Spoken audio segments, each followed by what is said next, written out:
Welcome to the reset. So, today I'm going to be doing this style as it is about to be summer and I'm ready. And I'm also going to be talking about music since it is Black Music Month. So, I'm going to be doing my hair and talking about the impact that music has made in my life. Listen, one thing about me is I'm a pattern watcher. I have strong pattern recognition. And one thing I love about crochet, hair, and doing crochets is that you can only get better by doing it. And so I learned how to do patterns by watching a couple of crocheters. And I love that you have to practice music, you got to practice crochets. They go together real bad, real bad. So, Black music raised me.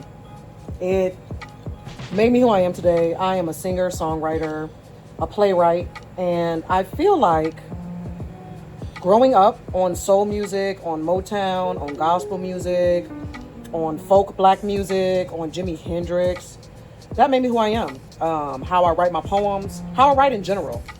It raised me. And it being Black Music Month, as you can see here are all the influences. Lauryn Hill, huge influence. Growing up. And I also have influences that are more contemporary and are my friends. So I have a lot of people that I can contribute to my modern music loving, but Black music raised me growing up as a girl in Kentucky and trying to figure out my sound, and not just popular music that you heard on the radio, but also music that's part of theater. So I remember growing up in my choir, my school choir, Tate's Creek High School Choir in Lexington, Kentucky. We did a lot of Negro spirituals. Okay, we did a lot of Thomas Dorsey inspired music, but our choir was a cappella. And I grew up also on Dreamgirls. Yeah. Dreamgirls was a huge part of my lexicon, my musical lexicon, because I sang, look at me, look at me. So Jennifer Holliday was a big influence, and she was all theater. And then as I got older and moved to New York City, LaShawn's, who else? When I saw Fela, Lilius White, she also was a big part of my favorite soundtrack ever, which is Hercules. So Black music raised me. The culture was a part of my existence. I wouldn't be able to be here if it wasn't for the Black musicians that said, hey, I'm going to put out music.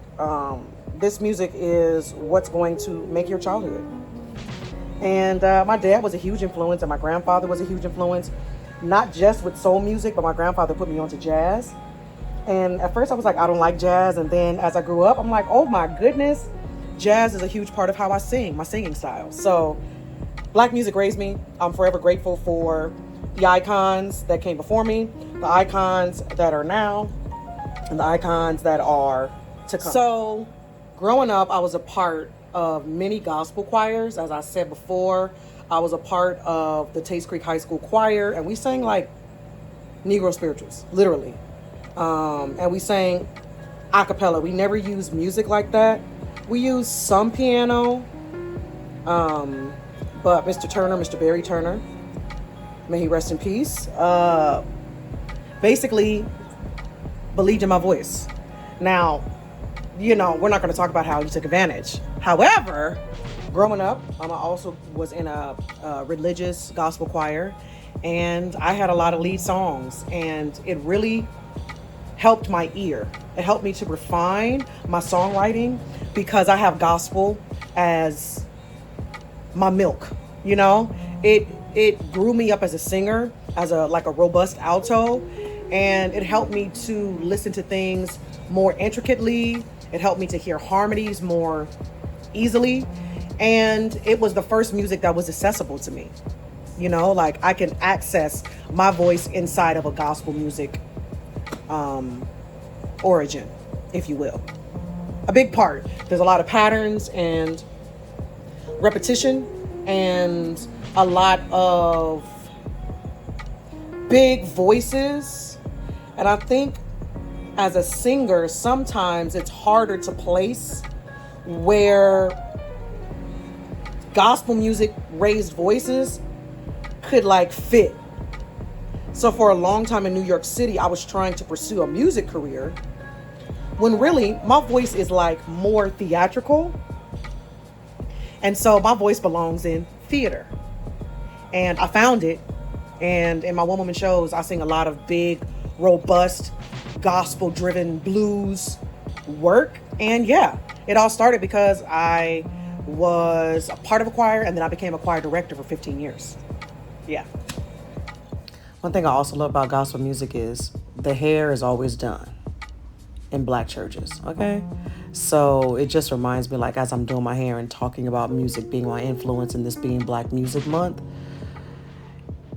it reminds me of, like, sitting in my mom's lap, getting my hair braided, getting it ready to go to school. She used to spray it down, and that was it. So I love that I'm able to do my own hair and that I'm interested in my own hair because my mom set such an example, and while listening to gospel music, while listening to John B. Key, Kirk Franklin, Yolanda Adams, Hezekiah Walker, all those gospel music artists. With all that being said, music permeates my whole life, and I just can't see myself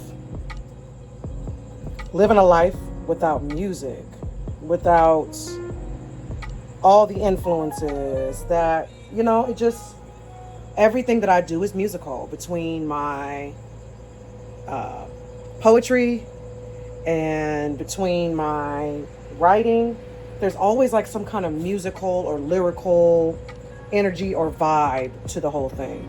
So yeah, I love the patterns. I love the repetition. I love the deep, guttural, gorgeous music that comes out when you're connecting with your body.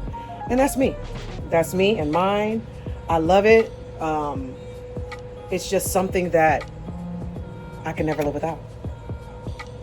So yeah, I mean, it's been a big influence on my life, and it's helped me become who I am.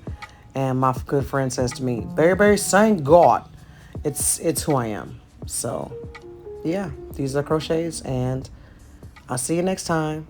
This is The Reset.